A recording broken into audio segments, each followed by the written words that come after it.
Welcome to your quick guide on hiding your Valorant level. Let's dive right in. Why hide your level?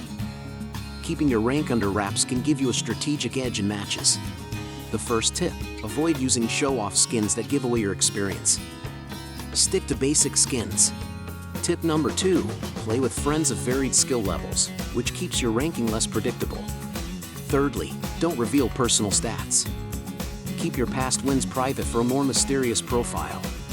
Finally, adjust your voice chat settings to ensure you're not giving away info through communication.